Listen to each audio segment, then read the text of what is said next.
So hello everyone, this side Arushi Pratap. I hope आप सभी बहुत ही अच्छे होंगे। Welcome to Crypto PM channel.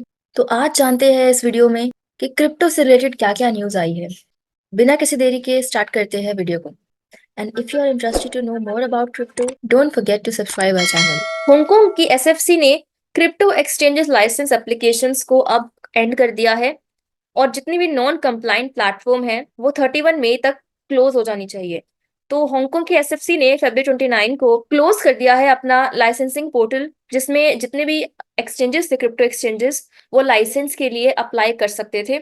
लेकिन उसमें से सिर्फ 22 क्रिप्टो एक्सचेंजेस जो है उन्होंने अप्लाई किया है हांगकांग की एसएफसी के अप्रूवल के लिए, और बाकी के जितने भी एक्सचेंजेस है जिन्होंने ये चीज नहीं की है उनको May 31 तक का डेडलाइन मिली है। अपना सामान पैक करें और जाएं यहाँ से, हांगकांग से। तो 22 क्रिप्टो एक्सचेंजेस में कुछ यहाँ पे एक्सचेंजेस का नाम लिखे हैं, जैसे OKX, बाइबिट, crypto.com।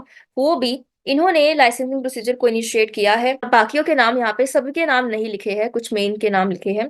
4 ऐसे यहाँ पे एक्सचेंजेस थे जिनकी या तो एप्लीकेशन विड्रॉ हुई है और या तो रिजेक्ट की है एसएफसी ने। तो ये कुछ नाम है। इसमें से जो मीक्स डिजिटल सिक्योरिटीज लिमिटेड जो ये एक्सचेंज है उसकी एप्लीकेशन एसएफसी ने रिजेक्ट की है। और बाकी की 2 एक्सचेंजेस ऐसे थे जिन्होंने पहले ही लाइसेंस अप्रूव वगैरह करा लिया था, जिसमें आता है हैश की एक्सचेंज और OSL डिजिटल सिक्योरिटीज। इनका हैश की का जो अप्रूवल था वो तो नवंबर 2022 में ऑलरेडी हो चुका था और दूसरे का दिसंबर 2022 में हो चुका था। लेकिन बाकी के एक्सचेंजेस ने नहीं रजिस्टर कराया था लाइसेंस के लिए, इस वजह से इनको 29 फरवरी तक का टाइम मिला था। तो जितने भी इन्वेस्टर्स एसएफसी ने उनको बोला है कि अपने फंड्स को जल्दी से जल्दी उन एक्सचेंजेस पे ट्रांसफर करो जो रजिस्टर्ड है, क्योंकि बाकी एक्सचेंजेस तो बंद होने वाले हैं। वैनगार्ड के जो सीईओ है उनकी रिटायरमेंट होने वाली है और इस वजह से यहाँ पे डिबेट बन रहा है कि क्या बिटकॉइन ETF की पॉलिसी चेंज हो जाएगी। तो जैसे कि हम जानते हैं, वैनगार्ड जो है वो एक एसेट मैनेजमेंट फर्म है जो कि $9 ट्रिलियन की एसेट को मैनेज करती है। इसकी एसेट 80% से ग्रो हुई है, लेकिन उसके बावजूद भी जो इसके सीईओ है वो क्रिप्टो करेंसी या फिर बिटकॉइन इनके फेवर में नहीं है। और इस वजह से like other asset management firm, इस कंपनी ने बिटकॉइन का स्पॉट ETF की एप्लीकेशन फाइल नहीं की। ये बिटकॉइन ETF ऑफर नहीं करते। इनका कहना यहाँ पे ये है कि क्रिप्टो करेंसी जैसे बिटकॉइन और बाकी के जितनी भी है वो सब स्पेकुलेशन है, वो एसेट नहीं है, वो लॉन्ग टर्म के लिए नहीं है। अब बात यहाँ पे ये हो रही है कि जो इसके सक्सेसर है ग्रेगरी डेविस, जो कि चीफ इन्वेस्टमेंट ऑफिसर है और अब प्रेसिडेंट बनने वाले हैं, क्या वो क्रिप्टो करेंसी सपोर्टर है।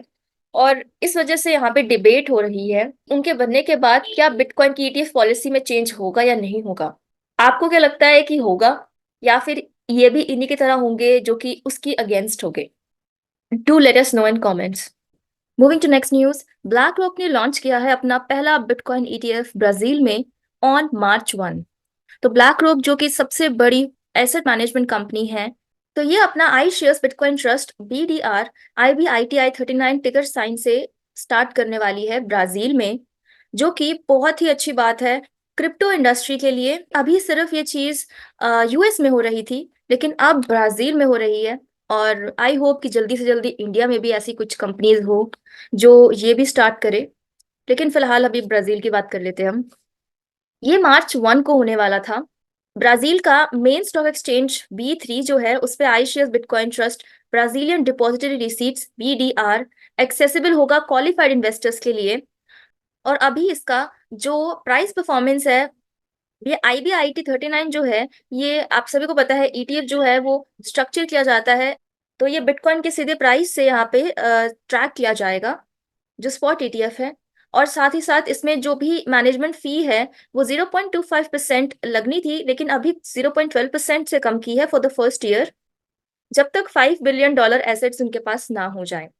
उसके बाद 0.25% फी भी साथ में लेंगे। जैसे कि हम जानते हैं क्रिप्टो मार्केट कितने अच्छे तरीके से ग्रो हो रही है और साथ ही साथ बुल रन भी आने वाला है, तो और ज्यादा अपॉर्चुनिटीज आने वाली है क्रिप्टो इंडस्ट्री में।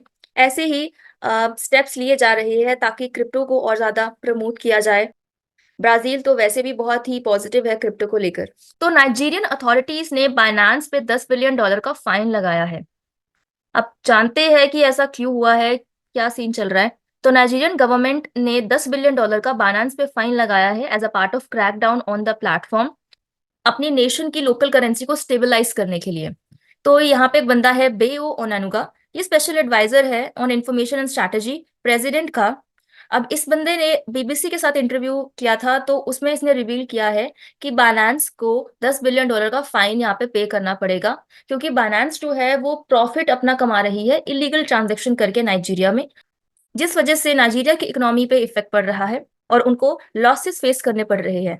लेकिन इस रिपोर्ट में तो ये चीज आई है, और एक रिपोर्ट और है जिसमें नाइजीरिया ने डिनाई कर दिया है $10 बिलियन बाइनेंस को फाइन देने के लिए। अब यहाँ पे ये नहीं पता कि क्या किया है या नहीं, लेकिन अब जो न्यूज आई है उसमें यही बोला गया है कि नाइजीरिया की गवर्नमेंट ने बोला है कि ऐसा कुछ नहीं है। और अब वो जो बंदा था बेओ, वो भी यहाँ पे बोल रहा है कि मेरी स्टेटमेंट्स को मिसअंडरस्टूड वगैरह किया गया है, ऐसा मैंने नहीं बोला। और गवर्नमेंट भी डिनाई कर रही है, और साथ ही साथ बाइनेंस जो है उसने भी यहाँ पे बोला है कि हमें कोई भी नोटिफिकेशन नहीं आया है $10 बिलियन फाइन पे करने के लिए। तो अभी तो फिलहाल यही न्यूज है कि $10 बिलियन डिनाई करा है। अब देखते हैं कि $10 बिलियन फाइन देना पड़ेगा इस एक्सचेंज को इलीगल ट्रांजैक्शन की वजह से, या फिर यही न्यूज है जो सही है। इलॉन मस्क ने सीईओ किया है सैम ऑल्टमैन को और ओपन एआई को ओवर एग्रीमेंट ब्रीच। तो आइए जानते हैं क्या हुआ है यहाँ पे।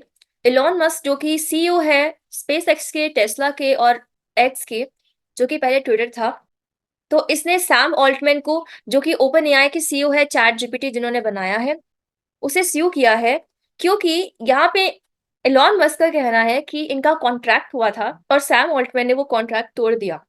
इस वजह से इसको स्यू किया है एलॉन मस्क ने। तो बात क्या हुई थी कि जो इनका कॉन्ट्रैक्ट था as a non profit organisation जो ओपन एआई है उसे काम करना था। तो इनकी जो लैब है जहाँ पे आर्टिफिशियल जनरल इंटेलिजेंस बनाई जा रही है ह्यूमैनिटी की बेनिफिट के लिए, वो अपने मिशन से भटक रहे हैं। कैसे रहे हैं कि जो ओपन एआई है उन्होंने माइक्रोसॉफ्ट के साथ कोलैब किया है, पार्ट बने हैं फॉर द मनी, और इस वजह से जो इनका नॉन प्रॉफिट ऑर्गेनाइजेशन था, वो यहाँ पे एलॉन मस्क ने जब उसको पता चला कि ये अपने मिशन से भटक रहे हैं और यहाँ पे पैसे कमाने के लिए ये चीज कर रहे हैं, ह्यूमैनिटी की बेनिफिट के लिए नहीं कर रहे, जिस वजह से ये कॉन्ट्रैक्ट में आए थे। तो यहाँ पे कॉन्ट्रैक्ट ब्रीच की वजह से इलॉन मस्क ने लॉसूट फाइल किया सैन फ्रांसिस्को की कोर्ट में ओपन एआई और सीईओ उसके सैम ऑल्टमैन के खिलाफ। यहाँ पे यही इनके ऊपर आरोप लगाए गए हैं। दोनों ही बहुत ही बड़ी कंपनीज के सीईओ है और दोनों ही टेकीज है, मतलब टेक्नोलॉजी के ऊपर ये काम कर रहे हैं, इनका जो बिजनेस है वो टेक्नोलॉजी से रिलेटेड है। जो भी इन्होंने कॉन्ट्रैक्ट ब्रीच किया है, तो अब देखते हैं कि कोर्ट में क्या फैसला आता है जो भी लॉसूट फाइल किया है उसके अगेंस्ट। नोकिया यहाँ पे एम कर रही है इनकी मेटावर्स एक्सपेंशन में 2030 की इनकी स्ट्रैटेजी के अकॉर्डिंग। तो नोकिया के बारे में जैसे कि हम सब जानते हैं, ये एक टेलीकम्युनिकेशन कंपनी है और साथ ही साथ ये नेटवर्क इक्विपमेंट इंडस्ट्री में भी है। तो टेलीकम्युनिकेशन में तो ज्यादा ये चेंज के अकॉर्डिंग चेंज नहीं हो पाई, जिस वजह से इनके जो मोबाइल फोन्स है जैसे कि हम जानते हैं वो अब नहीं यूज होते। बट ये पूरी तरह से मार्केट से नहीं हटी है, क्योंकि यहाँ पे ये नेटवर्क इक्विपमेंट इंडस्ट्री में अपना बहुत अच्छा कर रही है और जिसकी वजह से यहाँ पे ये मेटावर्स के साथ एक्सपेंशन करने का इन्होंने प्लान किया है, स्ट्रैटेजी ये प्लान कर रही है 2030 तक। तो इनका जो कहना है कि आने वाले टाइम में 2030 में आर्टिफिशियल इंटेलिजेंस, वेब 3, मेटावर्स, इनकी डिमांड बहुत बढ़ेगी, और ये सब के सब जो है ये कनेक्ट होते हैं नेटवर्क से। तो नेटवर्क की डिमांड बढ़ेगी, इस वजह से यहाँ पे ये अपना प्लान कर रहे हैं कि अगर ये चीज ये करते हैं तो आने वाले टाइम में बहुत प्रॉफिटेबल रहने वाला है।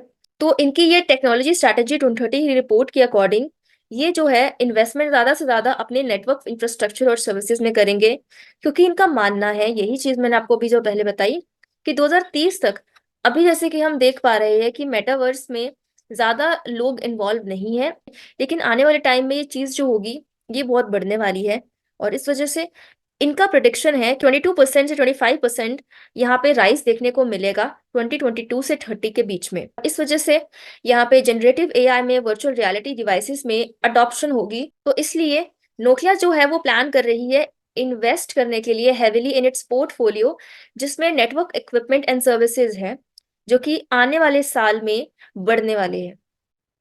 और इनका जो फोकस है वो ज्यादातर इंटरनेट ऑफ वैल्यू पे, डिसेंट्रलाइजेशन पे, ब्लॉकचेन पे, स्मार्ट कॉन्ट्रैक्ट्स पे, ये सब इकोसिस्टम पे रहने वाला है, क्योंकि ये सब फ्यूचर है। और ये सब की सब जो चीजें हैं ये क्रिप्टो से रिलेटेड है। ये सब बढ़ेगा तो क्रिप्टो मार्केट और ज्यादा ग्रो होगा। यहाँ पे एडिशनली नोकिया जो है वो अपॉर्चुनिटीज कैपिटलाइज करने वाला है मेटावर्स के थ्रू। जैसे यहाँ पे ज्यादातर ये फोकस करेगा ह्यूमन ऑगमेंटेशन पे। इसका ये मतलब है कि टेक्नोलॉजी और मेडिकल केसेस में अगर जो ह्यूमन है उनकी हेल्प नहीं हो पा रही, तो इसके थ्रू ये हेल्प करेंगे कि कोई डिवाइस, अगर मतलब टेक्नोलॉजी के थ्रू अगर कोई डिवाइस किसी को सुन नहीं रहा जैसे, तो यहाँ पे इनके सुनने में हेल्प होगी। और भी जो चीजें हैं जो मेडिकली नहीं सही हो पा रही है लेकिन टेक्नोलॉजी के थ्रू ये सही कर सकते हैं। तो वही चीज नोकिया इन्हीं चीजों पे फोकस कर रहा है, ताकि ज्यादा से ज्यादा नेटवर्क बढ़े और इनका प्रॉफिट भी यहाँ पे इस वजह से बढ़े क्योंकि ये इस इंडस्ट्री में है। तो ये बहुत ही अच्छी चीज है कि नोकिया जैसी कंपनीज मेटावर्स में इन्वॉल्व हो रही है। ये इन चीजों को बिलीव कर रही है, टेक्नोलॉजी को बिलीव कर रही है कि crypto, decentralisation, metaverse, AI is the future. MicroStrategy के सीईओ माइकल सेलर को 1.2 बिलियन डॉलर का प्रॉफिट हुआ बिटकॉइन के प्राइस के ऊपर जाने की वजह से। तो जैसे कि हम जानते हैं माइकल सेलर जो कि माइक्रो स्ट्रैटेजी के सीईओ है, ये 193,000 बिटकॉइन जो है वो इकट्ठा कर चुके हैं। 2020 से ये बिटकॉइन को इकट्ठा कर रहे हैं।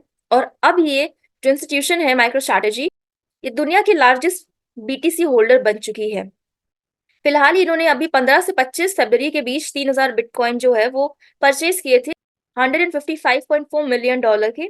जैसे कि हम देख रहे हैं कि 3 दिनों में बिटकॉइन जो है वो कितनी ऊपर गया है, 63-64,000 पे ये ट्रेड कर रहा है डॉलर की बात करें तो। और उसकी वजह से इन 3 दिनों के अंदर अंदर 1.2 बिलियन डॉलर का माइकल सेलर को प्रॉफिट हुआ है। अब जो माइकल सेलर की पोजीशन है वो 12.3 billion dollar at this time बताई जा रही है, जो कि ट्वाइस है 6.1 बिलियन डॉलर, जो कि पूरा का पूरा इन्होंने खरीदा है बिटकॉइन 193,000 क्वांटिटी के हिसाब से। जैसे कि आप देख पा रहे हैं कि क्रिप्टो इंडस्ट्री में अब जो इन्होंने खरीदा था वो इतनी जल्दी डबल भी हो चुका है। और आने वाले टाइम में जब बुल रन आएगा और बिटकॉइन का प्राइस गॉड नोज कितना होगा, तब कितना ज्यादा, अगर इन्होंने तब तक होल्ड किया तो तब कितना ज्यादा इनको प्रॉफिट होने वाला है। अभी के हिसाब से माइक्रो स्ट्रैटेजी जो है उसका भी जो शेयर है वो भी बढ़ रहा है। $700 से ये $1,000 तक गया है।